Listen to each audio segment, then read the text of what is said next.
हर हर महादेव।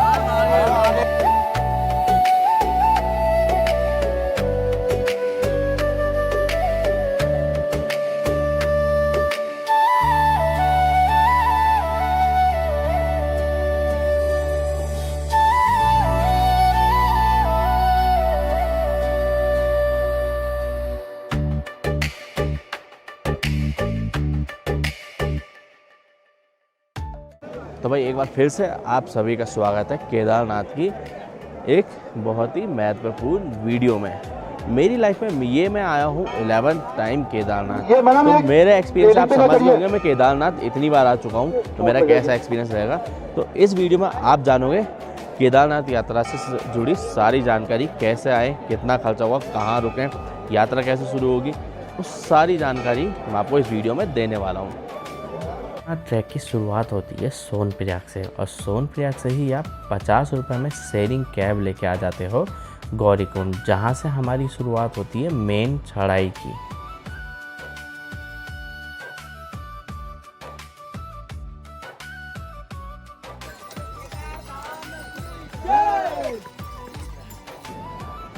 तो भाई केदारनाथ यात्रा मेरी हो चुकी है शुरू और मैं हूँ अभी 3 किलोमीटर आगे। केदारनाथ यात्रा जो शुरू होती है वो होती है गौरीकुंड से और मैं 3 किलोमीटर आगे जो मैंने पहला ब्रेक लिया है वो मैंने ब्रेक लिया है, एक आपको चौपाटी दिख जाएगी ये इस तरीके की। इस चौपाटी में आपको बहुत सारी चीज़ें खाने पीने की मिल जाएंगी। ये चारों तरफ यहाँ पे देख लो, सबकी रेट हालांकि मैं आपको बता दूंगा। कुछ यहाँ पे देखो आप वाटरमेलन, खीरा वगैरह, बट मैं एक चीज़ ज़रूर सजेस्ट करूँगा आप लेना है, इसको बोलता है भाई बुरास का जूस, जो कि यहाँ पर लोकल है उत्तराखंड का और भाई बहुत ही पॉपुलर है। ये चीज़ आप है ना ज़रूर ट्राई करना अगर आप केदारनाथ ट्रैक पर आ रहे हो तो। हर हर महादेव। एक देना भैया। ठीक है। क्या रेट है ये 50 का गिलास, 50 रुपीज़ गिलास है। तो भाई अगर आप इस ट्रैक पे आ रहे हो, अगर आप तुंगनाथ भी जाओगे ना, आपको ये चीज़ ज़रूर मिलेगी और ये चीज़ आपको ट्राई ज़रूर करनी चाहिए। और ये इसका भैया क्या बेनिफिट होता है वैसे बॉडी के लिए? ये ब्लड प्रेशर और क्या बोलते हैं हार्ट डिजीज़ के लिए फ़ायदेमंद है। अच्छा। ये हमारा आयुर्वेद में यूज़ किया जाता है इसे ना, तो इसकी दवाई बनती है, इसको इसके फूल उबाले जाते हैं। अच्छा अच्छा। वैसे तो मैं आपको एक चीज़ और बताता हूँ, जनरली आपने देखा होगा भाई लोग स्टिंग या फिर कोई भी एनर्जी ड्रिंक, रेड बुल वगैरह लोग पीते हैं, बट मैं सजेस्ट करूँगा कि वो चीज़ें ना पीकर आप ये चीज़ पियो, क्योंकि इसमें नेचुरल शुगर होता है और उसमें डाला जाता है आर्टिफिशियल शुगर, जो भाई बॉडी के लिए प्रॉब्लम देता है। बट अगर आप केदारनाथ ट्रैक पर तो ये चीज़ ज़रूर करना, इससे आपको बहुत ज़्यादा एनर्जी मिलेगी।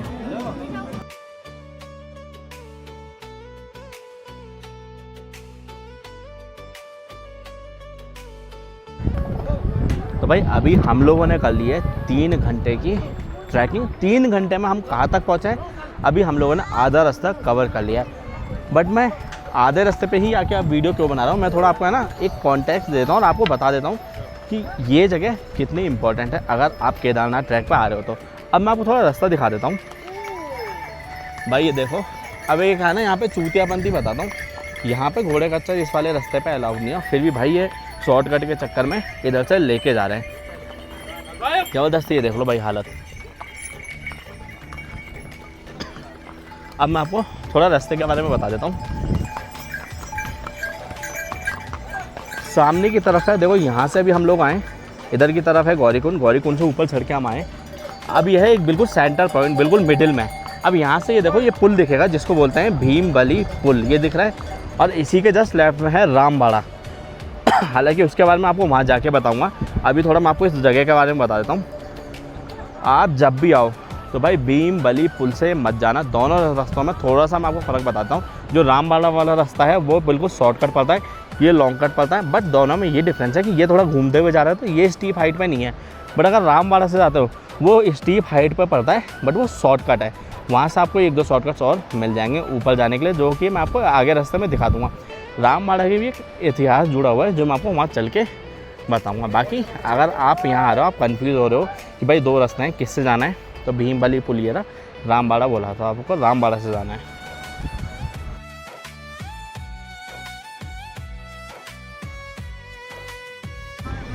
भाई केदारनाथ ट्रैक पे अब मैं ट्रैक करता हुआ एक लोकेशन पे आ गया हूँ, जिस लोकेशन को बोलता है रामबाड़ा।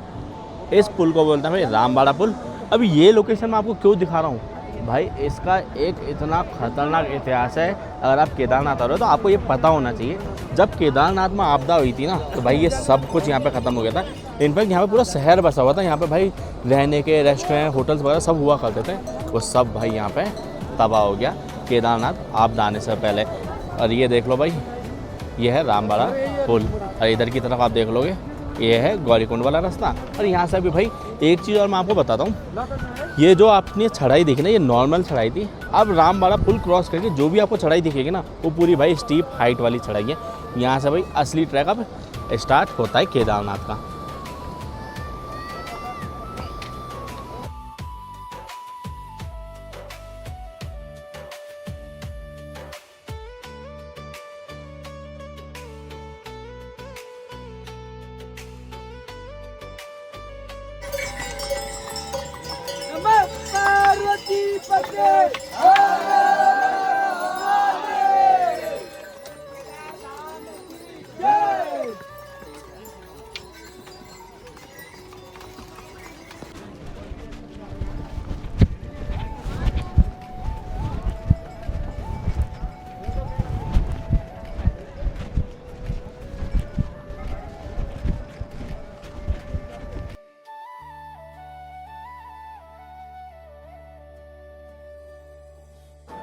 भाई केदारनाथ ट्रैक करके मैं केदारनाथ पहुंच गया था। रामबाड़ा से आगे मैंने वीडियो इसलिए नहीं बनाई क्योंकि वहीं बहुत ही ज़्यादा बारिश होने लग गई थी और भाई थकान इतनी ज़्यादा हो गई थी कि वीडियो बनाने की इच्छा नहीं हुई।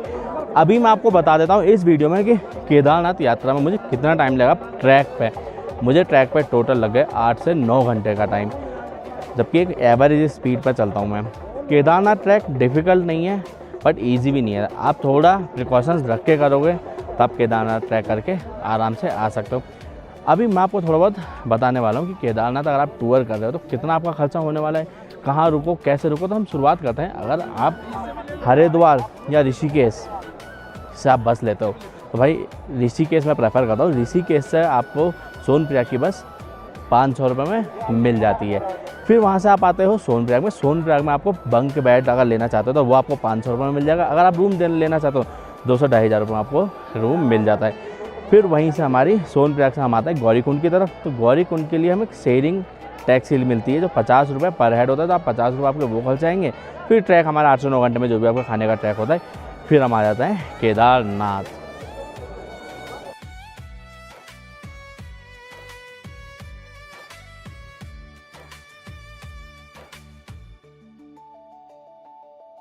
और यही बात करूँ केदारनाथ में स्टे की, तो यहाँ पे अगर आपको रूम लेना है तो 2 से 2,500 से लेके 5,000-10,000 रुपये तक में यहाँ पर रूम अवेलेबल है। और साथ में आप कैंप लेना चाहते हो 500 से 800 रुपये में आपको कैंप यहाँ मिल जाते हैं। अगर आप केदारनाथ आना चाहते हो तो सही टाइम में आपको बताऊँ अगस्त के बाद आओ। अभी इतनी ज़्यादा यहाँ पे पॉपुलेशन है, इतनी ज़्यादा क्राउड यहाँ पे आया हुआ है कि भाई मंदिर की लाइन में लगने के से दर्शन तक 8 से 9 घंटे सिर्फ दर्शन में लग रहे हैं।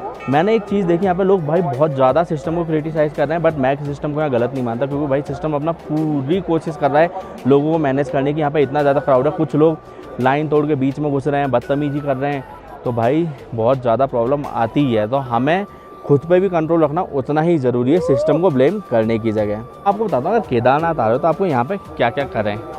केदारनाथ पहले दर्शन करने के बाद आप जाओगे भैरव जी के दर्शन करने। फिर भैरव जी के दर्शन करने के बाद आप चाहे भीमशिला पहले भी देख सकते हो या बाद में भी कर सकते हो कि मंदिर के जस्ट पीछे ही है भीमशिला।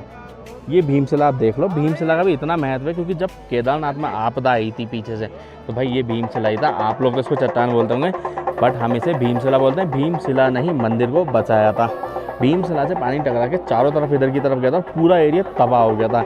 एक भीमशिला की वजह से ही हमारा मंदिर बचा है। और भीमशिला के जस्ट पीछे ही आपको दिख जाएगी शंकराचार्य जी का एरिया, वहीं पे बना हुआ है शंकराचार्य जी के स्टैचू, जो आप वो भी जाके दर्शन कर सकते हो।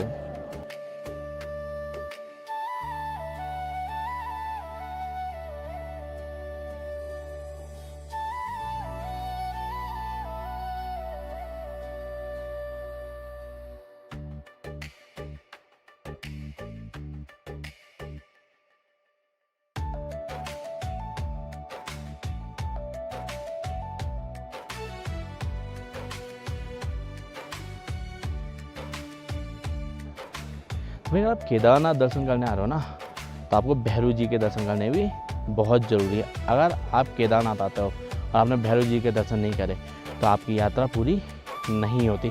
केदारनाथ से almost 1 kilometre steep height track करके हमें आना पड़ता है भैरव जी मंदिर के लिए। यह है सामने मेरी तरफ देख लो, यह है भैरव जी मंदिर। अब आप में से बहुत लोग सोच रहे होंगे भैरव जी के मंदिर हमें दर्शन क्यों ज़रूरी है। मैं बताता हूँ, जब केदारनाथ के कपाट बंद होते हैं तब 6 महीने तक भैरव जी ही मंदिर की रक्षा करते हैं।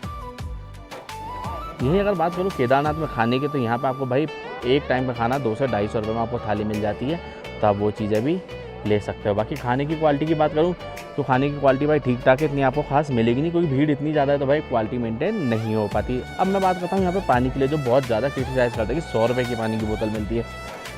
ऊपर लाना भाई पानी ईजी नहीं है, इसलिए 100 रुपये का यहाँ पर पानी मिलता है। इन लोगों का बहुत किराया लग जाता है पानी मंगाने के लिए। बाकी आप एक काम कर सकते हो, अपनी बोतल से यहाँ पे पहाड़ी का पानी, जगह जगह पे पाइप लगे हो, वहाँ से पानी लेकर पहाड़ी पानी पी सकते हो। मैं अब आपको इस वीडियो में बताने वाला हूँ कैसे आप केदारनाथ यात्रा सिर्फ 5,000 रुपये में कर सकते हो। मैं अपनी यात्रा करके आ चुका हूँ, मेरे बहुत ही अच्छे दर्शन हुए। साथ में मैं आपको बात करूँगा क्या क्या आपको लेके जाना चाहिए, किन चीज़ों का ध्यान रखना चाहिए और कब जाएँ, कैसे आप इस जर्नी को बहुत स्मूथली कर सकते हो। आपकी जो केदारनाथ यात्रा की शुरुआत होती है वो होती है ऋषिकेश से। आप सब कहीं से भी हो, आप सबसे पहले आ जाओ ऋषिकेश। और ऋषिकेश में सुबह 4 बजे से 5 बजे से 6 बजे तक समझ लो बसें स्टार्ट हो जाती हैं चलना, जो आपसे किराया लेती हैं सिर्फ 500 रुपये। उन 500 रुपये में आपको पहुँचा देती हैं सीतापुर बस स्टैंड। पहले बसें जाती थी सोनप्रयाग बस स्टैंड, बट अब जाती हैं सीतापुर बस स्टैंड। आप चाहो तो सीतापुर में भी रूम लेके रह सकते हो, या आप चाहो तो सोनप्रयाग में भी रह सकते हो, या गौरीकुंड में भी। मैं सजेस्ट करूँगा आप सोनप्रयाग में रहो, वहाँ पर ठीक ठाक रूम मिल जाते हैं। यही अगर आप वहाँ पे कैंप या डोम या हॉल लेना चाहो तो वहाँ पे हॉल आपको 200 रुपये में मिल जाता है, 500 रुपये में आपको मिल जाता है कैंप। मैं सजेस्ट करूँगा आप हॉल में रहो, वहाँ पे 200 रुपये बहुत अच्छे हॉल की सुविधाएँ अवेलेबल है, और साथ में ही वहाँ वॉशरूम भी बने हुए हैं। तो आपको 200 रुपये का खर्चा सबसे पहला आने वाला है सोनप्रयाग में रहने का, 500 रुपये का खर्चा आने वाला है आपका बस को, 300 रुपये एवरेज लेके चलो आपका खाने का आने वाला है सोनप्रयाग तक। 1000 रुपये तो आपके ऐसे खर्च हो जाएंगे यहाँ तक। एक रात आप सोनप्रयाग में बिताने के बाद अगले दिन आप अपनी ट्रैकिंग शुरू करते हो। ट्रैकिंग का टाइम रखना सुबह 3 बजे ही आप सोनप्रयाग से निकल जाना। बहुत लंबी लाइन लगना स्टार्ट हो जाती है रजिस्ट्रेशन काउंटर पे। अगर आप रजिस्ट्रेशन नहीं करवा के आए तो आपको रजिस्ट्रेशन वहाँ करवाना पड़ता है, और मैं कहूँगा आप ऑनलाइन रजिस्ट्रेशन करवा लो, वो ज़्यादा बेटर है। वहीं आप रजिस्ट्रेशन करवाने के बाद जैसे आप सोनप्रयाग मार्केट निकलते हो तो वहीं पर आपको शेयरिंग कैब की लाइन दिख जाएगी। उस शेयरिंग कैब लेती है 50 रुपीज़, जो आपको पहुँचाती है गौरीकुंड। वहीं से आप पहुंच जाते हो गौरीकुंड। तो आपको 50 रुपये का ये खर्चा होगा। ब्रेकफास्ट आप 50 रुपये का मान के चलो, मॉर्निंग में आप कुछ खा लेते हो तो 100 रुपये का ये खर्चा हो जाता है। ट्रैक में टाइम कितना लगता है? 8 से 10 घंटे का जनरल टाइम लगता है ट्रैक में। 4 बजे या 5 बजे भी स्टार्ट कर देते हो ट्रैक, शाम को 6 बजे तक या 7 बजे तक केदारनाथ पहुँच जाते हो। केदारनाथ ट्रैक शुरू होने से लेकर केदारनाथ पहुँचने तक एक एवरेज आप 300 रुपये का बजट लेके चलो, जिसमें आप खाना खाते हुए चलते हो, जिसमें आपको पराठे, राजमा, चावल, इस तरीके की चीज़ों की सारी सुविधाएं मिलती रहती है। 50 रुपये 60 रुपये से स्टार्ट हो गए 100 रुपये। जैसे जैसे आगे बढ़ते जाते हो वैसे वैसे वहाँ पर महंगा होते रहता है। जब आप केदारनाथ ट्रैक पर चलोगे तो आपको रियलाइज़ होगा कि भाई वहाँ पे चीज़ें महंगी क्यों है, क्योंकि उनके लिए भी भाई वो सोर्स करना आसान नहीं है, इसलिए वहाँ चीज़ें थोड़ी महंगी होती हैं। रही बात पानी की, तो आपको हर जगह पानी के नल मिलेंगे, तो आप अपनी बोतल साथ लेके जाओ, जिससे आप पानी वहाँ पे फ्री में पी सकते हो। तो आपको पानी के पैसे बचेंगे। पानी आपको 100 रुपये की बोतल लेने की कोई ज़रूरत नहीं है। पानी बहुत साफ़ सुथरा और ताज़ा मिलता है वहाँ पे, तो पानी का भी काम हो गया आपका। जैसे ही आप ऊपर तक पहुँचो तो आप एक एवरेज कॉस्ट लेके चलोगे, 500 रुपये और खर्च हो गए, तो आपका 1000 डे 1 का 500 रुपये, तो आपके 1500 रुपये ये खर्च हो चुके हैं अभी तक केदारनाथ पहुँचने तक के। जैसे ही आप ऊपर पहुँचते हो, आप 6, 7, 8 बजे जब भी पहुँचते हो आप जाओ, सबसे पहले एक ले लो कैंप, जो आपकी 500 रुपये पर डे पे कैंप पड़ जाता है। तो 500 आपका ये खर्चा और हो जाता है, जिसमें आपके हो गए 2000 रुपये टोटल। अब आप क्या करो, रात को ही 2-3 बजे ही दर्शन की लाइन में लग जाओ। 4 बजे सुबह जल्दी भी उठ के लाइन में लग जाते हो दर्शन की, तो आपके आराम से 10-11 बजे तक नंबर आ जाएगा। आप 10-11 बजे तक दर्शन करो और सेम उसी दिन वापस आप स्टार्ट कर दो आना। और मैं आपको बताऊं खाने की, तो जैसे ही आप केदारनाथ में डे 1 में पहुंचोगे तो आप खाने का खर्चा अप्रॉक्सीमेट मान के चलो 250 रुपये एक थाली मिलती है, जो एक सफिशिएंट होती है। और खाने की एक्सपेक्टेशन बहुत हाई मत रखना, क्योंकि एवरेज फूड मिलता है वहाँ पे। तो आप फिर भी 500 रुपये खाने का और लेके चलो एक्स्ट्रा, कुछ छोटा मोटा और खाने की इच्छा कर गई। तो अभी तक आप देखा जाए तो आपके 2000 रुपये खर्च हो चुका है, जिसमें आपने केदारनाथ मंदिर दर्शन आप कर लिया है। अब हम बात करते हैं उसी दिन उतर के आने की। जैसे आप दर्शन करते हो, दर्शन करके आप आराम से 6 घंटे में उतर जाता है। और बीच में कुछ शॉर्टकट पड़ते हैं, जो शॉर्टकट आप ले सकते हो, और शॉर्टकट से आपके करीब 2-3 घंटे बचते हैं। तो उतरते उतरते करीब 6 घंटे का टाइम लग जाता है। तो आप ये देखो, ऊपर पहुँचते पहुँचते केदारनाथ में सब 2000 खर्चा हुआ है, 500 रुपये और खाने का ले लो, नीचे उतरती आपके खर्चा हुआ 2500। आप क्या करते हो, उसी रात आपको बस लेनी है तो सीतापुर बस स्टैंड जाओ। सीतापुर बस स्टैंड पे एक हॉल बना हुआ है, वहाँ पे हॉल में आपको 200 रुपये 250 रुपये पर पर्सन पे आपको वो दे देते हैं। हॉल में बेड दे देते हैं, गद्दा दे देते हैं, कंबल दे देते हैं और तकिया दे देते हैं। तो आपके 250 रुपये में वो काम हो गया, और 250 रुपये में आप खाना और ले लो। तो देखा जाए तो 3 से 4 हज़ार रुपये में आप कितने सही दर्शन कर ले रहे हो केदारनाथ के। लोग कहते हैं भाई केदारनाथ बहुत ज़्यादा एक्सपेंसिव है घूमना, बट ऐसा नहीं है। आप 4 से 5 हज़ार रुपये में ऐसे घूम सकते हो केदारनाथ। और रही बात ट्रैक की, तो मैं आपको बताता हूँ, अगर आप ट्रैक पे जा रहे हो तो आप क्या क्या चीज़ें लेके जाओ। सबसे पहले आप है ना एक स्टिक ले लो। मैं तो कहूँगा ट्रैकिंग स्टिक आपके पास है तो सबसे बेस्ट है। शूज़ ज़रूर लेके जाना, शूज़ रखना आप ट्रैकिंग शूज़। नॉर्मल शूज़ से ज़्यादा बेटर है ट्रैकिंग शूज़। और 8 से 10 घंटे का टाइम लेके चलना ट्रैक पर, जल्दबाजी मत करना, और बीच बीच में पानी पीते पीते ही चलना। इस तरीके से आप थोड़ी सेफ्टी रखोगे तो आप बहुत अच्छे केदारनाथ यात्रा करके आ सकते हो।